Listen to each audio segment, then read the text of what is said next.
Representative Ros-Lehtinen of Florida worked with the Hammers to win John's release. She is chair of the House Foreign Affairs Committee. Always great talking to you. Thanks so much.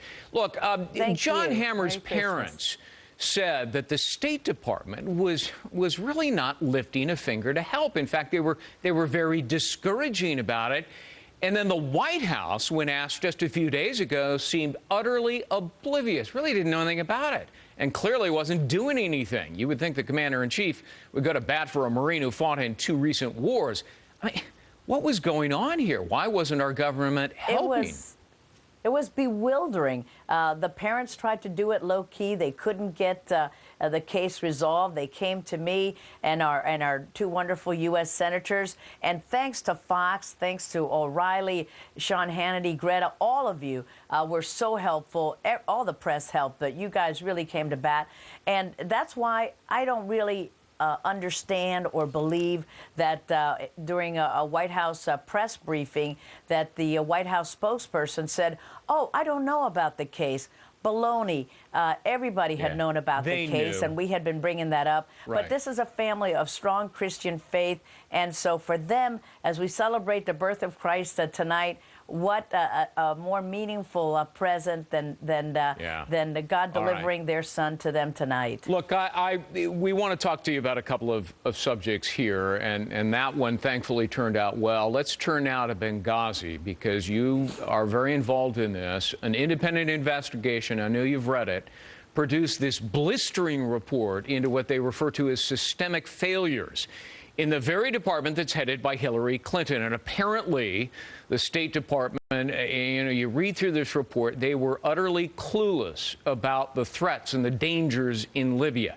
How much blame rests on the shoulders of Hillary Clinton, and what do you want to hear from her when she finally testifies? Well, of course, the blame is on the Libyan terrorists, and we don't want to minimize that. But when it comes to the things that we can control, our own government, I think the State Department and the Obama administration as a whole must be made accountable. This was a terrorist attack that where 4 American diplomats were murdered. Should she have known? Should she have been involved in the security? Not only should she have known, I want to know why in the 7 hours that this firefight took place, why did this Accountability Review Board not even interview Hillary Clinton? She was just presented with the report. At no time was she interviewed. What did she do during those 7 hours? Where was President Obama during those 7 hours?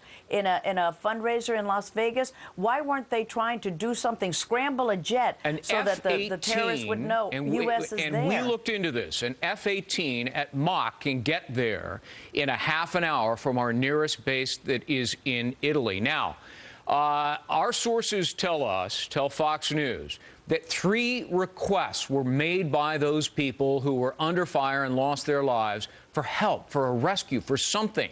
They even painted a laser target on the enemy that was shelling them, and nothing happened. 3 requests were turned down. Petraeus says it wasn't the CIA that turned that down. Does that mean it was the president?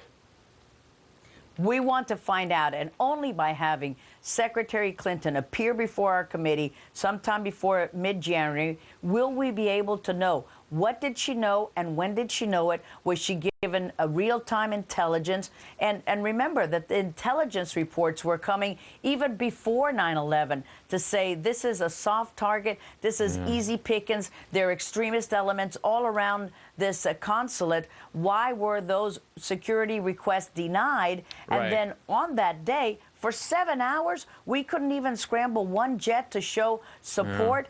All of this could have been resolved in a much better way. The American Spectator wrote this, quote, Obama's fingerprints are all over this refusal. If no one in the CIA chain of command refused aid, the failure has to be Obama's. No one else could have denied the real-time request. Look, does the incompetence that is clearly identified in this report perhaps help to explain why there was an alleged cover-up of the truth by the administration? Because there is no doubt about it. For the next few days and even weeks, they were still spinning this report of an obscure video and spontaneous protest. And what we have seen from all of the footage is that there was no protest at all, and that there was no mention of any video by these terrorists. So shame on everyone involved in this. 4 Americans are dead. We need to prevent this in the future. In order to do that, we need to find out what went wrong. Maybe Congress can get to the bottom of it.